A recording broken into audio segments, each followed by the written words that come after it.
Next section 10ல் வந்து eviction பற்றி சொல்லியிருக்காங்க. ஸோ லேண்ட்லார்டு வந்து டெனண்ட்டை எப்பப்பெல்லாம் எவிக்ட் பண்ணலாம் அப்படின்றது தான் இந்த செக்ஷனில் சொல்லியிருப்பாங்க. ஒரு 11 கிரவுண்ட்ஸ் மூலயமா ஒரு லேண்ட்லார்ட் டெனண்ட்டை வந்து எவிக்ட் பண்ண முடியும். ஸோ அதில் ஃபஸ்ட்டு கிரவுண்ட் என்ன அப்படின்னு பார்த்தா வில்ஃபுல் டிஃபால்ட். செக்ஷன் 2 சப்கிளாஸ் 2(1) சொல்லியிருப்பாங்க. ஸோ வேணும்னே ரெண்ட் கொடுக்காம இருக்கிறதுக்கு மூலயமா ஸோ ஒரு லேண்ட்லார்டு வந்து டெனண்ட்டை வந்து எவிக்ட் பண்ணலாம். ஸோ 15 நாள் ஆகியுமே ஸோ ஜூலை 1 வந்து ரெண்ட் கொடுக்கணும். அவர் ஜூலை 15 வரைக்குமே ரெண்ட் கொடுக்காம இருக்கார் அப்படின்னா எந்த ஒரு நோட்டீஸுமே இல்லாமல் அவரை வந்து வெளியேற்றலாம், எவிக்ட் பண்ணலாம் அப்படின்றத சொல்கிறது தான் இந்த செக்ஷன். ஸோ இதில் கேஸில் பார்த்தோம் அப்படின்னா பாண்டியன் கேஎஸ் வெர்சஸ் ருக்மணி பாய். இதில் ருக்மணி பாய் அப்படின்றவங்க டெனண்ட்டாக இருப்பாங்க.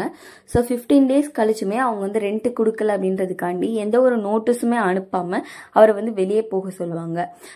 யார் அப்படின்னா அந்த பாண்டியன் வந்து வெளியே எவிக்ட் பண்ணுவார். ஸோ இவங்க என்ன பண்ணுவாங்கன்னா கோர்ட்டில் போய் கேஸ் போடுவாங்க. ஆனால் கோர்ட்டுமே என்ன சொல்லுவாங்கன்னா 15 டேஸ் கழிச்சுமே நீங்கள் ரெண்ட் கொடுக்கல அப்படின்னா நோட்டீஸ் கொடுத்து வெளியேற்றணுன்ற அவசியம் இல்லை, நோட்டீஸ் கொடுக்காமலே எவிக்ட் பண்ணலாம் அப்படின்றத இந்த கேஸில் சொல்லியிருப்பாங்க. நெக்ஸ்ட் கேசவன் பிள்ளை வெர்சஸ் வின்சென்ட் பிள்ளை. ஸோ இதில் வின்சென்ட் பிள்ளை அப்படின்றவர் தான் டெனண்ட்டாக இருப்பார். ஸோ இந்த டெனண்ட்டை வந்து நோட்டீஸ் கொடுத்து தான் எவிக்ட் பண்ண சொல்லியிருப்பாங்க. நோட்டீஸ் கொடுத்ததுக்கு அப்புறமே இந்த வின்சென்ட் என்ன பண்ணுவார்னா கோர்ட்டில் போய் கேஸ் போடுவார். ஸோ கோர்ட் என்ன சொல்லும் அப்படின்னா நோட்டீஸ் கொடுத்துமே நீங்கள் வந்து 15 நாள் கழிச்சு நீங்கள் ரெண்ட் கொடுக்காம நோட்டீஸ் கொடுத்து உங்களை வெளியேற்ற சொன்னால் அது வந்து வேலிட் தான். ஸோ லேண்ட்லார்டுக்கு ஃபேவராக தான் இந்த ஜட்ஜ்மெண்ட் வந்திருக்கும். Next Hakeem versus Radhakrishnan. So landlord கிட்ட சொல்லாமல், ஸோ அதாவது லேண்ட்லார்டு கிட்ட இந்த மாதிரி ரிப்பேர் பண்ணுறேன் இவ்வளோ அமௌண்ட் ஆகும் அப்படின்னு சொல்லாமலேயே ரிப்பேர் பண்ணிவிட்டு அந்த அமௌண்ட்டை வந்து ரெண்டில் வந்து கழிச்சிட்டு கொடுக்கக்கூடாது, அவர் கன்சென்ட் இல்லாமல் அப்படி பண்ணக்கூடாது அப்படின்னு இந்த கேஸில் சொல்லியிருப்பாங்க. நெக்ஸ்ட்டு செகண்ட் கிரவுண்ட் வந்து சப்லெண்டிங். செக்ஷன் 10 சப்கிளாஸ் 2(2)A சொல்லிடுறாங்க. ஸோ என்னென்னா சப்லெண்ட்டுக்கு விருது. ஸோ உங்களுக்கு ஒரு போர்ஷன் கொடுத்துருக்காங்க. ஸோ நீங்கள் வந்து அதில் இருக்காமலையோ இல்லைனா அதில் பாதி போர்ஷனை வந்து வேற ஆளுக்கோ நீங்கள் வந்து ரெண்ட்டுக்கு விடக்கூடாது லேண்ட்லார்டு கன்சென்ட் இல்லாமல். ஸோ இதில் என்னென்னா விஎஸ்கே செட்டி சாவுத்ரி வெர்சஸ் வீராசாமி. ஸோ இதில் என்ன பண்ணியிருப்பாங்கன்னா டெனண்ட் வந்து ஒரு பாட்டை வந்து வேற ஆளுக்கு வந்து சப்லெண்ட்டு கொடுத்துருப்பாங்க. வேற ஆளுக்கு, அவரே வாடகையில் தான் இருக்காரு. ஸோ அவர் அந்த வாடகையில் இருக்கக்கூடிய அந்த பில்டிங்கில் ஒரு பார்ட்டை இன்னொரு ஆளுக்கு வாடகைக்கு விட்டுருப்பாரு லேண்ட்லார்டோட கன்சென்ட் இல்லாமல். ஸோ கோர்ட் என்ன சொல்லும் அப்படின்னா ஸோ இந்த மாதிரி பண்ணுறது மூலயமா அவங்கள வந்து எவிக்ட் பண்ணலாம், அது வந்து வேலிடான ஒரு விஷயம் அப்படின்னு கோர்ட்டில் சொல்லியிருப்பாங்க இந்த கேஸில். செக்ஷன் நெக்ஸ்ட் தேர்ட் வந்து டிஃப்ரெண்ட் யூஸர். செக்ஷன் 2 சப்கிளாஸ் 2(B)ல. ஸோ இதில் என்னென்னா எந்த பர்பஸுக்காண்டி அந்த இடத்த வந்து விட்டுருக்காங்களோ ஸோ அந்த பர்பஸ் தாண்டி வேற ஏதாவது ஒரு பர்பஸ்க்காண்டி அதை யூஸ் பண்ணுறது. ஸோ அப்படி பண்ணுறது மூலயமா எவிக்ட் பண்ணலாம். So Yuvaraj versus Rajeswari. இந்த கேஸில் என்ன சொல்லியிருப்பாங்க அப்படின்னா ஸோ அவங்களுக்கு ரெசிடென்ஷியல் பர்பஸ்க்காண்டி பில்டிங்கை வந்து லீஸ்க்கோ ரெண்ட்டுக்கோ விட்டுருக்காங்க. ஆனால் அவங்க அந்த இடத்த வந்து கிளப்பு, சீட்டாடக்கூடிய கிளப்பாக யூஸ் பண்ண ஆரம்பிச்சிட்டாங்க. ஸோ அதனால் அவங்க வந்து எவிக்ட் பண்ணுறது வேலிட் தான் அப்படின்னு இந்த கேஸில் சொல்லியிருப்பாங்க. Next Meenakshi versus Harinarayana sir. இந்த கேஸில் என்ன சொல்லியிருப்பாங்கன்னா டீ ஸ்டால்காண்டி அந்த நான் ரெசிடென்ஷியல் பர்பஸ்க்காண்டி பில்டிங்கை வந்து விட்டுருக்காங்க, ரெண்ட்டுக்கு கொடுத்துருக்காங்க. அவங்க என்ன பண்ணுறாங்க அப்படின்னா டீ கடையோடு சேர்த்து டீ கடைக்கு பதிலாக இட்லி வடை இதெல்லாம் போட்டு இந்த மாதிரி ஷாப்பாக யூஸ் பண்ண ஆரம்பிச்சிடுறாங்க. ஸோ அப்போ வந்து கோர்ட் என்ன சொல்லுது அப்படின்னா ஸோ டீ இந்த மாதிரி ஃபுட்டு கடை இதெல்லாம் ஒன்று தான், ஸோ இதுக்கானே அவங்களை வந்து வெளியேற்றணுன்ற அவசியம் கிடையாது, இதெல்லாம் ஒரே விதமான பர்பஸ் கீழே தான் வருது அப்படின்னு இந்த கேஸில் சொல்லிடுவாங்க. நெக்ஸ்ட் ஃபோர்த் கிரவுண்ட் என்னன்னா act of waste. Section 10 subclause 2(3)ல. ஸோ இதில் என்ன சொல்லியிருப்பாங்கன்னா ஸோ ஏதாவது ரெண்ட்டுக்கு விட்டுருக்காங்க, அந்த வீட்டுக்கு ஏதாவது டேமேஜ் பண்ணுற மாதிரி இருந்துச்சு பண்ணுறாங்க ஏதாவது, ஸோ இதனால் ஜன்னலை வந்து அவங்க உடைக்கிறது, கதவை உடைக்கிறது, ஸோ இந்த மாதிரி ஏதாவது டேமேஜ் பண்ணுறாங்க அப்படின்னா ஸோ அவங்கள வந்து வெளியேற்றலாம் அப்படின்னு சொல்லியிருப்பாங்க. ஃபிஃப்த் கிரவுண்டில் வந்து immoral and illegal purpose. Section 2 subclass 2(4). So இதில் என்ன சொல்லுவாங்க அப்படின்னா இல்லீகல் பர்பஸ்னாலே தெரியுதுல. ஸோ இந்த மாதிரி வீடு வந்து வாடகைக்கோ இல்லைனா வேறு ஏதாவது ஷாப் வச்சுக்கிறதுக்கோ விட்டுறாங்க அப்படின்ற பட்சத்தில் அதுக்கு தான் யூஸ் பண்ணணும். வேறு ஏதாவது இல்லீகல் பர்பஸ்க்காண்டி வேறு ஏதாவது ப்ரொஃபஷனல் பண்ணுறது, ஸோ அந்த மாதிரி விஷயங்கள்லாம் பண்ணக்கூடாது அப்படின்ட்டு சொல்லியிருப்பாங்க.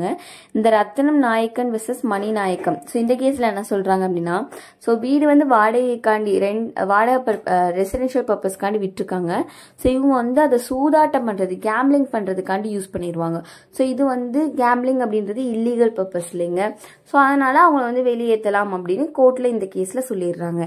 சிக்ஸ்த் கிரவுண்ட் அப்படின்னு பார்த்தா act of nuisance section 2 subclause 10 subclause 2(5)ல் என்ன சொல்கிறாங்கன்னா, ஏதாவது நியூசன்ஸ் கொடுக்கறது, பக்கத்தில் இருக்க நெய்பர், ஒரு 4 வீடு இருக்குது அப்படின்னா நெய்பர்ஸ்க்கு வந்து நியூசன்ஸ், நெய்பரை வந்து தொல்லை பண்ணுற மாதிரி இருக்கிறது, அப்படி இல்லைன்னா வேறு ஏதாவது சண்டை போட்டுக்கிட்டே இருக்கிறது அந்த வீட்டில், அப்படி இல்லை அப்படின்னா ஏதாவது தப்பாக பேசுறது லேண்ட் ஓனரை. ஸோ இந்த மாதிரி விஷயத்துக்காண்டி எல்லாம் அவங்களை எவிக்ட் பண்ணலாம். அது நியூசன்ஸ் தொந்தரவு கொடுத்தாலே அவங்களை வந்து எவிக்ட் பண்ணலாம் அப்படின்னு சொல்கிறாங்க.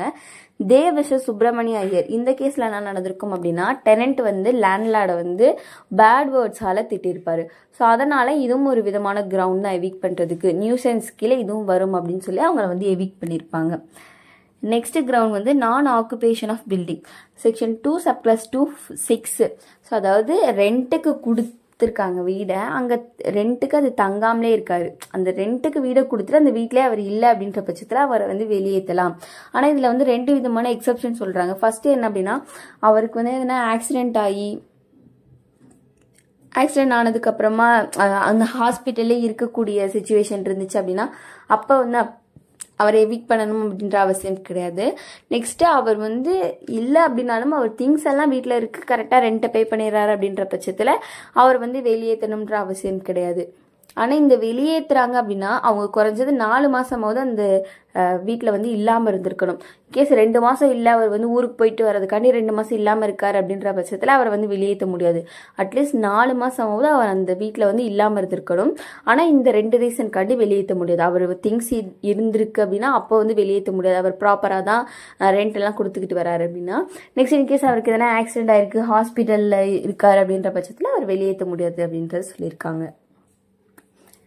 இதில் என்ன கேஸ்னா, அப்துல் ரஹீம் வெர்சஸ் செல்வம்.